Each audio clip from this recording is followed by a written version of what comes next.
somos involucrados, Señor, en la obra de tu iglesia, y toda la gloria, Señor, es para ti.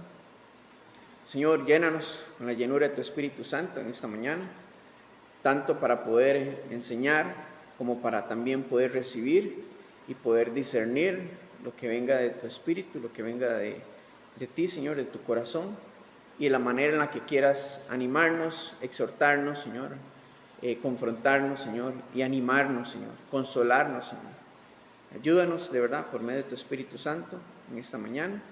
Guíanos, Señor, a toda verdad. Y ponemos este tiempo, Señor, de verdad en tus manos. Toda la honra y la gloria sea para ti. En el nombre de Cristo Jesús oramos. Amén y amén. Muy bien, estamos estudiando Primera de Corintios. Hoy vamos a estar estudiando el capítulo 13 de Primera de Corintios. Recordamos que estamos viendo o estamos en una sección de 3 capítulos donde Pablo está exhortando e instruyendo a la iglesia respecto a los dones espirituales.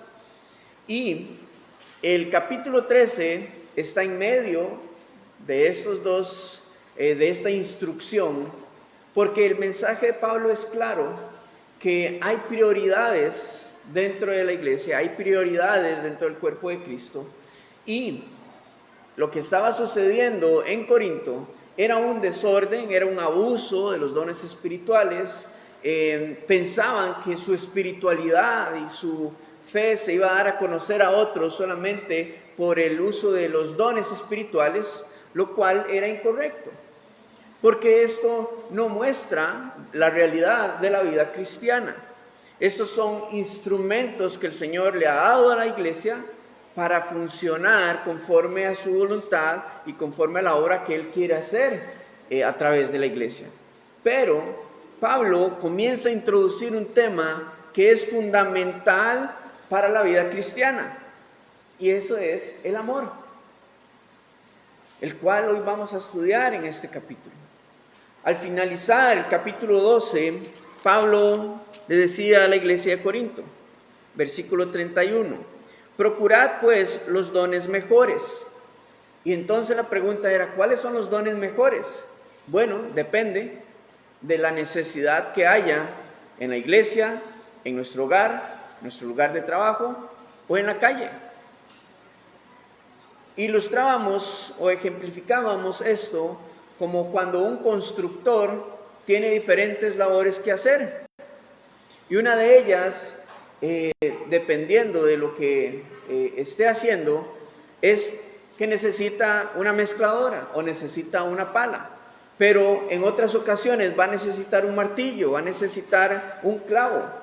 Entonces, depende de la necesidad que haya, asimismo en la iglesia y de la obra que el Señor quiere hacer, Él va a utilizar los dones a través de nuestra vida y por lo tanto son los mejores que debemos de procurar. Entonces depende de la función que cada uno de nosotros tengamos y de lo que el Señor quiere hacer a través de nuestras vidas. Depende de eso que el Señor y Pablo exhorta a la iglesia para decirles, procuren eso. No estén deseando otras cosas.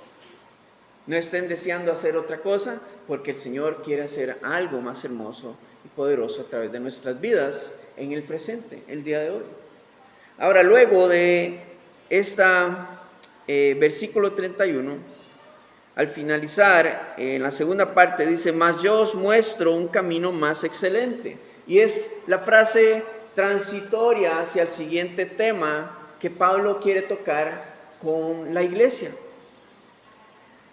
El camino más excelente, aún más excelente que los dones espirituales, es el camino del amor de Dios.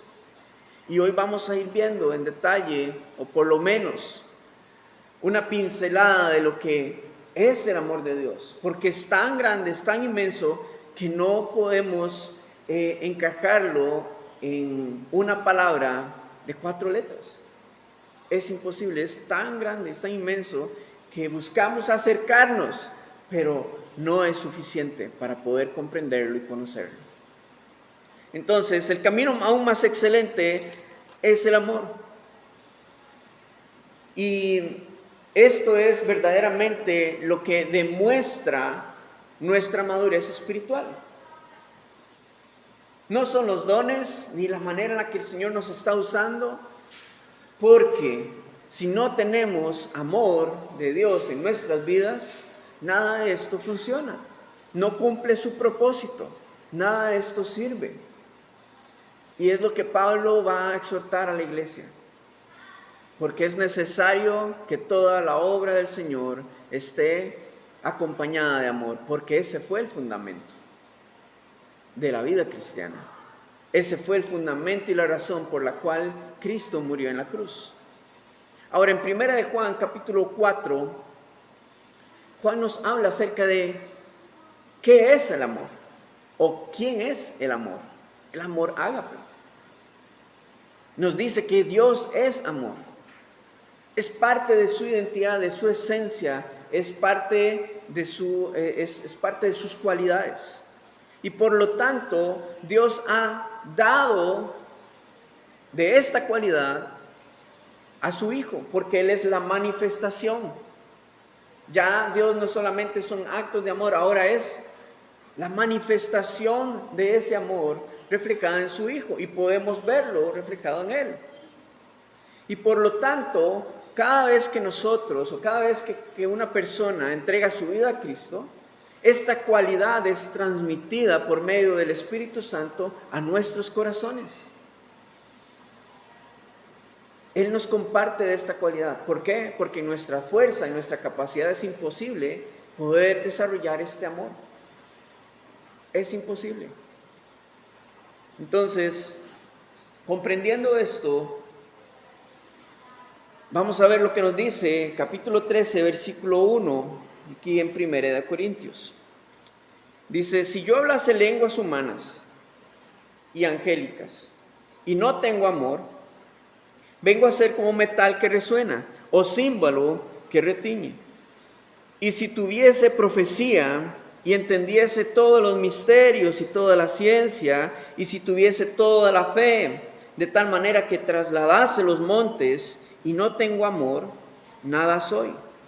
Y si repartiese todos mis bienes para dar de comer a los pobres, y si entregase mi cuerpo para ser quemado, y no tengo amor, de nada sirve. Esta última frase donde Pablo dice, si entregase mi cuerpo para ser quemado, lo que quiere dar a entender es que si él entregase su cuerpo para morir como un mártir por causa del Evangelio y no tiene amor, de nada sirve.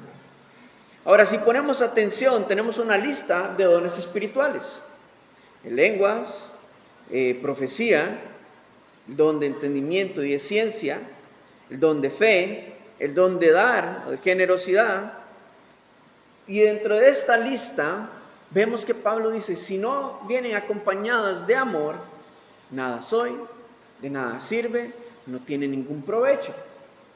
Por lo tanto, podemos darnos cuenta que en realidad el orden de prioridades muchas veces está a la inversa dentro de la iglesia. Y pensamos que para poder mostrar el amor de Dios a otros, tengo que tener los dones espirituales. Que para poder mostrar a Jesús a otras personas, tengo que entonces tener palabra de profecía. Y el Señor entonces tiene que guiarme a hacer obras de sanidad, obras de caridad. Pero ¿qué nos dice la Escritura? La prioridad primordial sobre la cual nuestra vida debe estar fundamentada es el amor. Y Pablo le está diciendo esto a una iglesia que estaba dividida, que tiene un desorden respecto a los dones espirituales, está abusando de los dones espirituales. Hay diferentes grupos que piensan que tienen la razón y que uno es más espiritual que el otro. Pablo les dice, no se trata de quién predomina respecto a los dones, porque los dones son herramientas. No se trata de que su identidad debe estar basada en bajo qué don o qué título tiene dentro del ministerio. Su espiritualidad o su madurez espiritual no está basada en si usted está sirviendo en la iglesia, no está basada en cuál iglesia está yendo o cuál denominación, sino que el amor es el fundamento de nuestra vida como creyentes. Y sabe, es muy difícil. Por eso es que es imposible en nuestra humanidad poder dar este amor. Y a algunas personas les cuesta incluso hasta recibirlo, porque no podemos comprender cómo, siendo pecadores, el Señor aún así simplemente ha decidido amarnos, sin esperar nada a cambio. Vamos a Juan capítulo 13, versículo 34.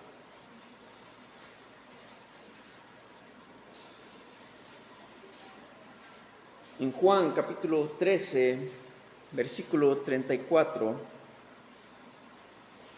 y 35.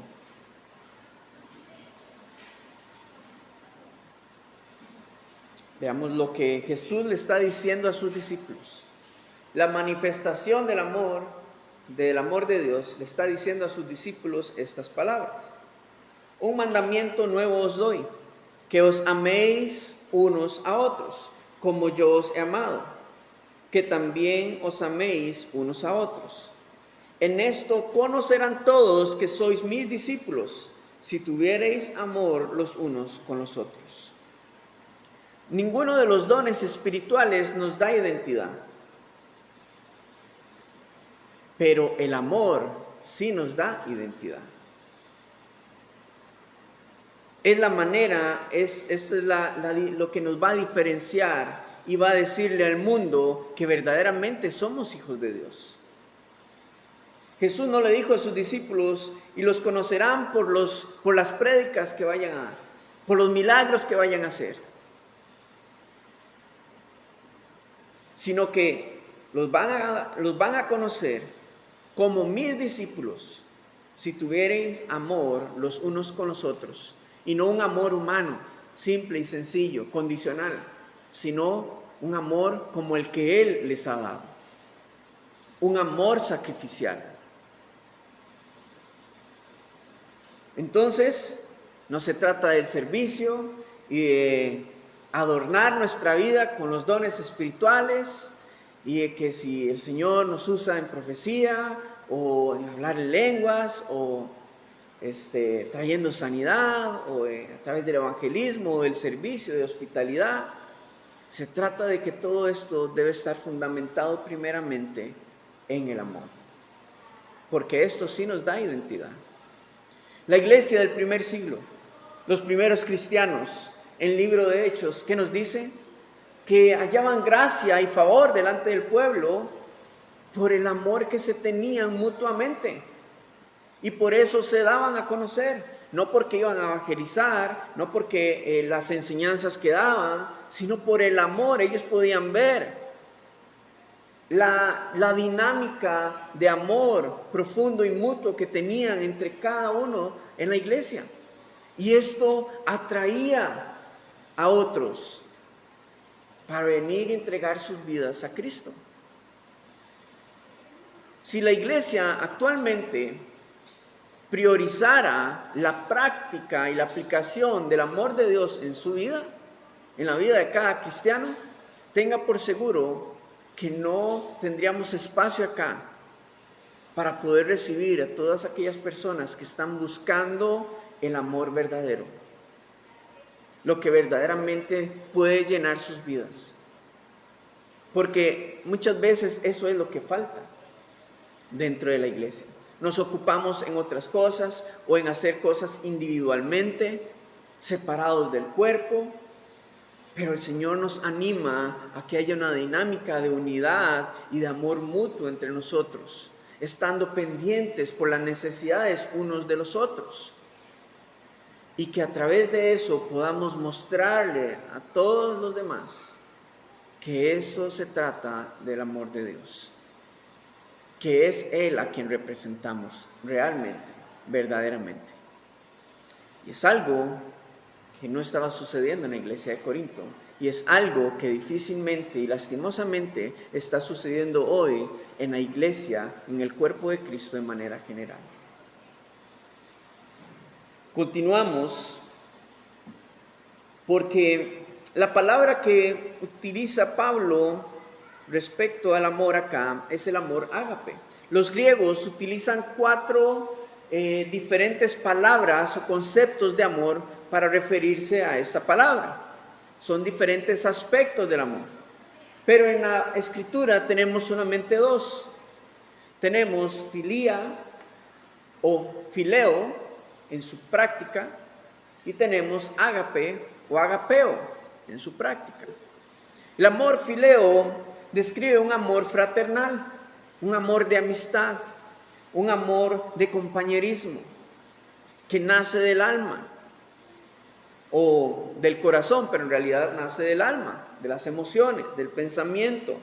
Y podríamos decir que es el amor natural que existe en la humanidad. Y muchas veces este amor está condicionado a lo que recibe, a cómo le corresponde cuando usted lo da. Entonces es un amor humano. Y el otro concepto, el cual es el que Pablo utiliza acá para hablar acerca del amor, es el amor ágape, el cual es un amor incondicional, que no cambia, es un amor sacrificial, es el amor más alto, que da sin exigir nada a cambio. Es un amor que simplemente ha decidido amar. Y por eso es que nosotros en nuestro entendimiento humano no podemos comprenderlo. Y si nos vamos a lo que dice 1 de Juan capítulo 4, nos damos cuenta que realmente este es el amor de Dios. Y la Escritura toma este concepto para referirse específicamente al amor de Dios, porque Él es la fuente, Él es la única fuente por la cual podemos obtenerlo. Y es necesario que podamos experimentarlo para poder darlo. Por eso es que solamente los creyentes que verdaderamente han entregado su vida a Cristo y que han nacido de nuevo en el Espíritu son quienes pueden tener este amor en su vida. Solamente el que ha nacido de nuevo, porque es por medio del Espíritu. No es por medio de ninguna otra cosa, ni por obras, ni por buenas intenciones. Ahora, bíblicamente, veamos lo que nos dice Pablo acá respecto a qué es el amor.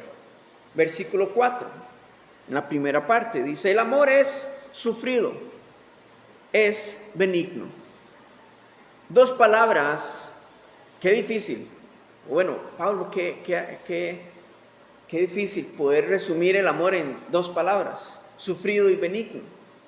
Pero vamos a ver por qué. La palabra sufrido está asociada a la paciencia. Por lo tanto, nos dice que el amor es paciente, continuamente, soporta, aguanta una y otra vez, y no se cansa. Es sufrido, sufre mucho. Y en respuesta al sufrimiento, da perdón. La respuesta al sufrimiento que recibe es el perdón. Y en lugar de algún acto un acto de maldad, de represalia, de venganza, su respuesta ante el sufrimiento de las personas que hacen sufrir el amor es actos de bondad, de benignidad. ¿Y qué mayor acto de bondad nos ha dado Dios que ha entregado a su Hijo Jesucristo por cada uno de nosotros? A pesar de la rebeldía de la humanidad en contra del Padre, sabiendo cuán grande, teniendo la evidencia clara de que Él es el único Dios verdadero, aún así la humanidad decidió rebelarse contra Él, y en respuesta a esa rebelión, Él fue paciente y respondió con actos de bondad, extendiendo gracia y misericordia. Por eso el amor es sufrido y es benigno. Tenemos un ejemplo claro en la Escritura y es con el pueblo de Israel.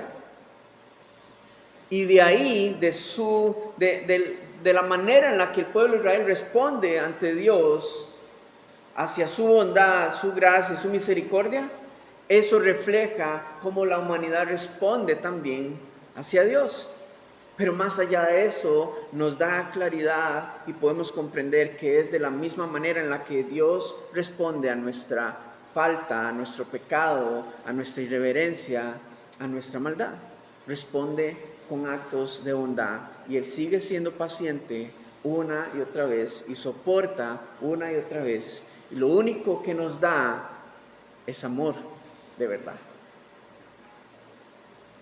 Entonces, viendo este concepto, ¿es posible para el ser humano poder desarrollarlo o que nazca en nosotros? No, porque ¿qué es lo que busca el ser humano? Primeramente, la justicia. Y la justicia de Dios es gracia y misericordia, fundamentado en el amor. Pero la gracia del ser humano es venganza, es que pague, es basado en el orgullo, en el ego y en la sabiduría humana. Por eso es que necesitamos al Espíritu Santo en nuestra vida para que sea Él quien nos ayude a que haya en nosotros, ¿sabe?, el fruto del Espíritu. En Gálatas nos habla acerca del fruto del Espíritu. Es amor, paz, benignidad, bondad, templanza, mansedumbre. Y dentro de todos estos factores o ámbitos del fruto del Espíritu, tenemos primeramente el amor. Y no cualquier amor, sino que es este amor. Entonces, quiere decir que nosotros lo primero que debemos de ir y buscar es que el Espíritu Santo produzca fruto en nosotros, su fruto. Y lo primero que va a provocar en nosotros su fruto es el amor. Y esto entonces va a identificarnos y le va a hacer entender a todos los demás que verdaderamente soy hijo de Dios. Y esto verdaderamente va a mostrar en dónde está mi vida en Cristo, en dónde está mi madurez espiritual. Si verdaderamente estamos creciendo en el Señor y estamos rindiéndolo todo a Él. Es difícil, pero solamente en el Señor podremos lograrlo. Perdonar, sanar, restaurar, todo esto, todo lo que implica el fruto del Espíritu en nuestra vida. Ahora, en la siguiente parte, en la siguiente sección del versículo 4 hasta el versículo 6, tenemos lo que no es el amor. Ya sabemos qué es, ya sabemos que es fundamental en la vida del creyente, sabemos qué es. Ahora, ¿qué no es el amor? Veamos. En la siguiente parte, en la segunda parte del versículo 4, dice: el amor no tiene envidia, el amor no es jactancioso, no se envanece, no hace nada indebido, no busca lo suyo, no se irrita, no guarda rencor, no se goza de la injusticia, mas se goza de la verdad. Esto es lo que describe lo que no es el amor. Y por el contrario, podríamos resumirlo en que estos conceptos o estas descripciones aluden a esto es el enemigo del amor de Dios. ¿Qué es el enemigo del amor de Dios? Bueno, la envidia, la jactancia, el envanecerse, el hacer lo indebido, buscar lo suyo, el irritarse, el rencor, el gozarse de la injusticia. Estos son los enemigos del amor de Dios. Ahora, si ponemos atención, esto gira en torno al carácter individual de una persona. Todas estas cosas a veces nacen en una persona, en el corazón de una persona. Se goza de la injusticia que está sucediendo en otro país o lo que está sucediendo a diferentes personas acá en nuestro país. Yo sabía que le iba a ir así. Es como gozarse del mal de otros, de cosas que tal vez son injusticia. ¿Cómo estamos reaccionando ante nuestras decisiones? Si son decisiones incorrectas, ¿estamos respondiendo con orgullo? ¿Queremos negarlo? No, es que la culpa la tuvo usted. y busca culpables, es porque buscamos el beneficio propio, lo suyo propio. Y estos son enemigos del amor de Dios. Esto no es el amor real y verdadero. Ya vimos en qué está basado: en el sufrimiento, en la paciencia y en la bondad. Ahora, si sabemos que Jesús es la manifestación del amor de Dios en esta tierra, podemos hacer esta dinámica. Reemplace la palabra amor en este capítulo y ponga el nombre de Jesucristo. Veamos cómo, si calzaría respecto a quién es Él. Jesucristo es sufrido, versículo 4. Es benigno. Jesucristo no tiene envidia. Jesucristo no es jactancioso. No se envanece, no hace nada indebido, no busca lo suyo, no se irrita, no guarda rencor, no se goza de la injusticia, mas se goza de la verdad. Continuemos, versículo 7. Jesucristo todo lo sufre, todo lo cree, todo lo espera, todo lo soporta. Jesucristo nunca deja de ser.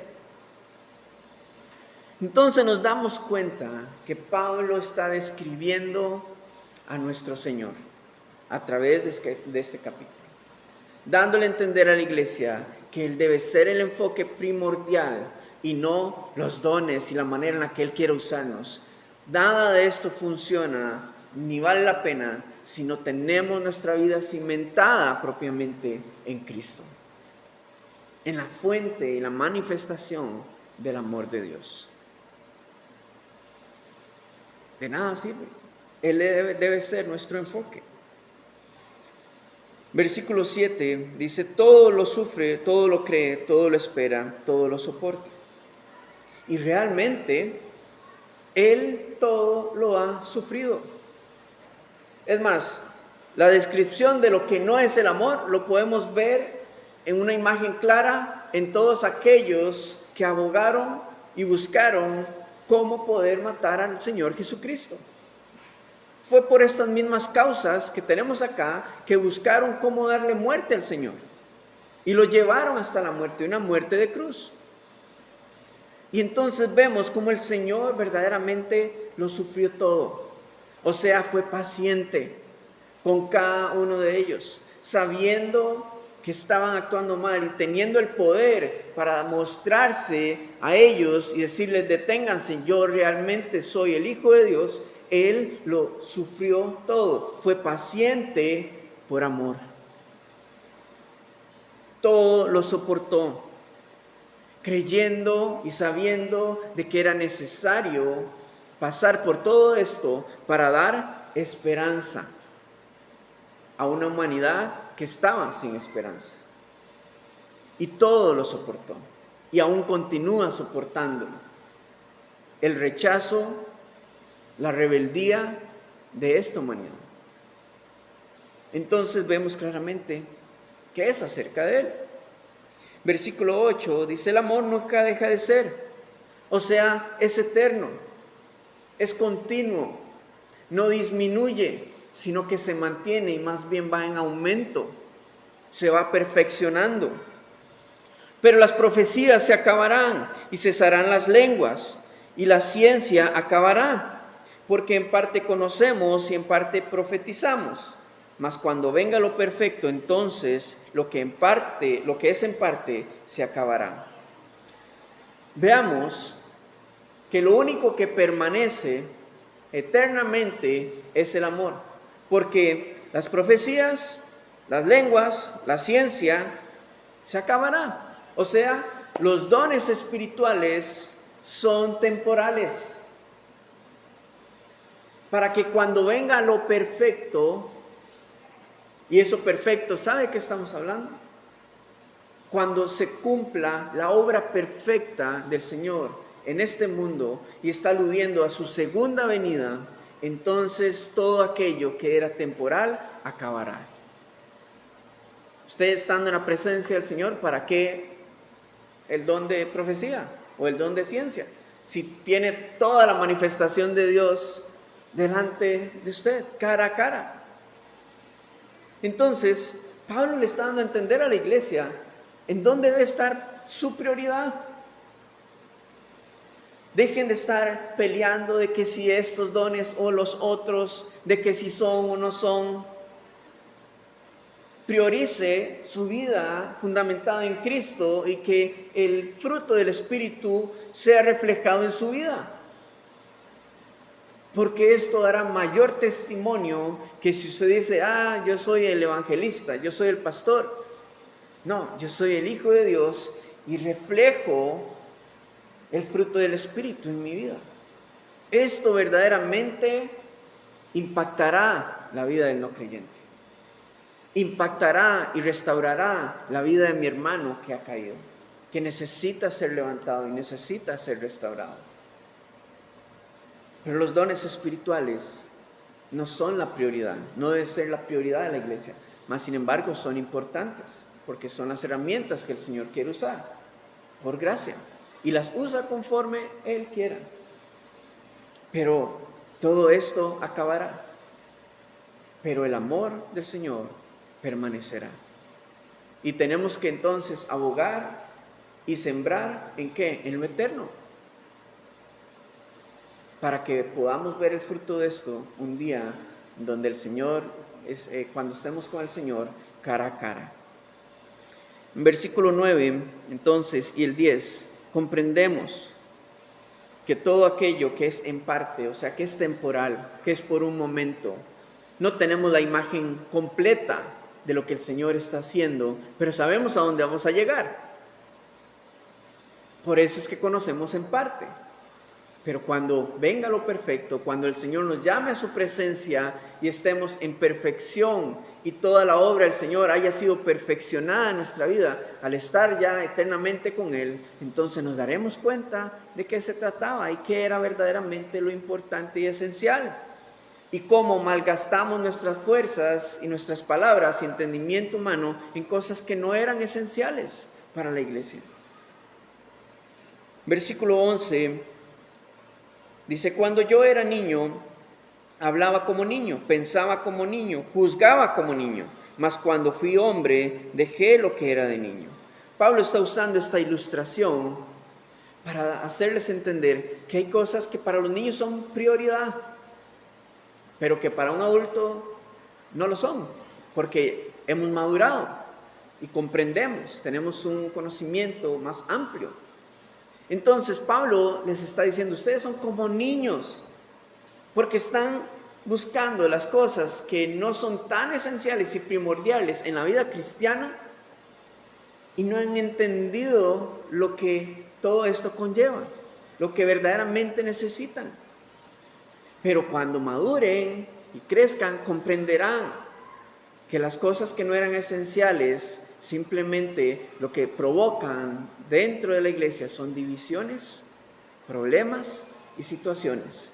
Pero cuando estamos cimentados en lo que verdaderamente es importante y prioritario en nuestra vida, estas cosas no tienen por qué traer división dentro de la iglesia. Habrán diferentes posturas, diferentes percepciones. Pero lo que es vital, que es poner nuestra vida fundamentada en el Señor, esto sí es importante. Versículo 12. Ahora vemos por espejo, oscuramente, mas entonces veremos cara a cara. Ahora conozco en parte, pero entonces conoceré como fui conocido. El pueblo de la ciudad de Corinto se caracterizaba porque eran una de las ciudades en donde se producían espejos a base de bronce y también de plata. Y estos espejos no eran como los que tenemos hoy en día, donde podemos ver más definidamente nuestro rostro. Entonces Pablo les habla con sus palabras, un lenguaje que ellos comprenden. Porque la imagen del espejo no era súper definida, era un poquito tenue, o sea, distorsionada.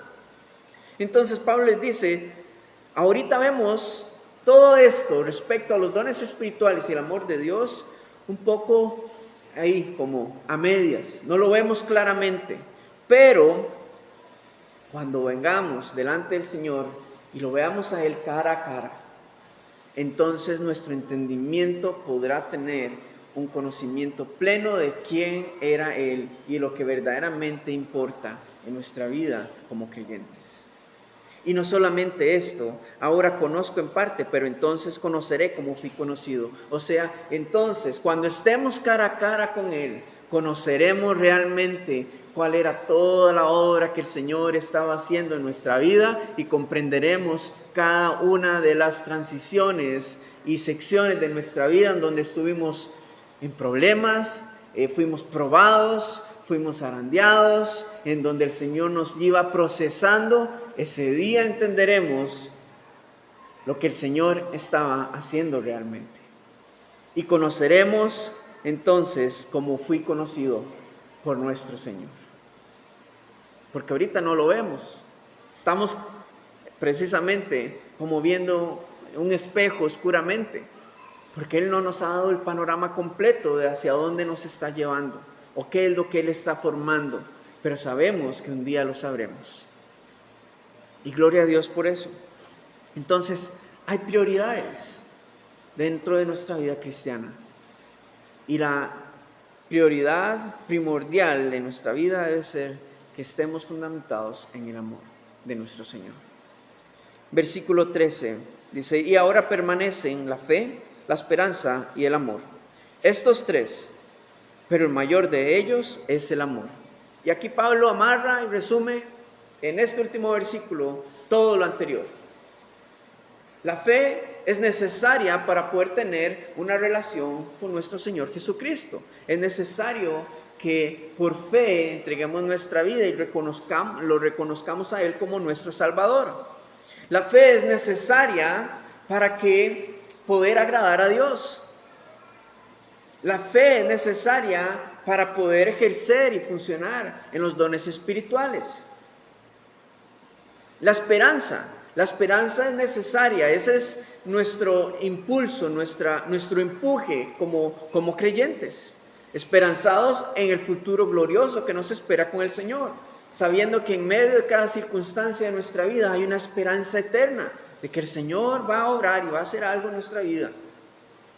Pero cuando venga el Señor, todo esto, estas dos cosas, la fe y la esperanza, habrán cumplido su trabajo en nosotros.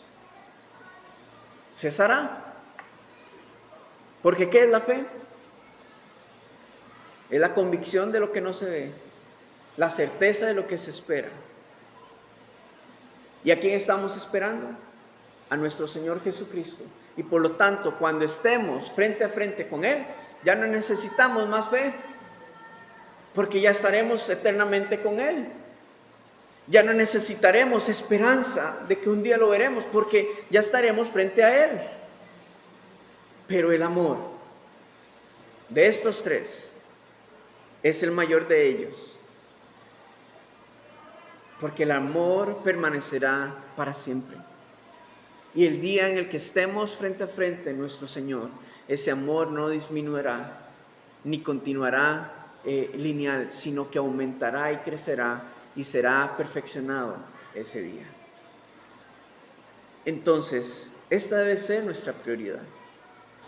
Podemos ejercer nuestras labores no amando a los clientes, ni amando a los pacientes, ni amando lo que hagamos. Pero la vida cristiana es necesaria de que haya el factor y la cualidad de Dios, que es el amor. Es necesario. No hay una vida cristiana sin amor, porque es el fundamento por el cual el Señor murió. Y es el por el cual debemos nosotros continuar viviendo. Si eres un creyente y te das cuenta y has filtrado tu vida y tu corazón a través de este pasaje y te das cuenta que hay falta de amor de Dios en nuestra vida, va a sonar un poquito duro, pero es la realidad y es lo que nos muestra Pablo acá. El creyente que está falto de amor es como un árbol de Navidad artificial, puro adorno, pero sin vida.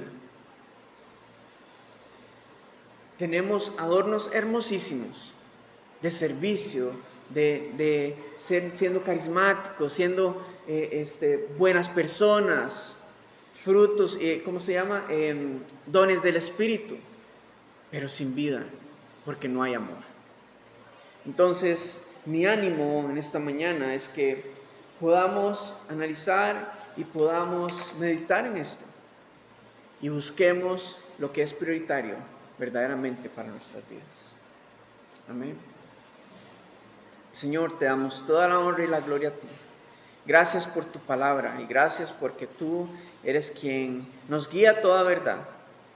Tú nos confrontas, nos amonestas, nos exhortas, pero Señor, gloria a Dios porque lo haces en amor, lo haces en gracia y misericordia y nos animas para ser restaurados, Señor, en ti. Ayúdanos para que como iglesia podamos, Señor, regresar a la senda antigua, a lo que verdaderamente es esencial en nuestra vida cristiana. Y es fundamentar nuestra vida en ti, Señor. En tu amor, en ese amor ágape, el amor más alto y sacrificial. Y ayúdanos, Señor, porque es difícil para nosotros, pero tú todo lo puedes. No hay nada imposible para ti. Y lo haces por medio de tu Espíritu. Y en eso confiamos, Señor. En que tú nos des la fuerza, la fortaleza y la sabiduría para poder aplicar y poner en práctica tu amor en nuestras vidas. Y como iglesia, como cuerpo tuyo, Señor. Te damos toda la honra. En el nombre de Cristo Jesús oramos. Amén y amén.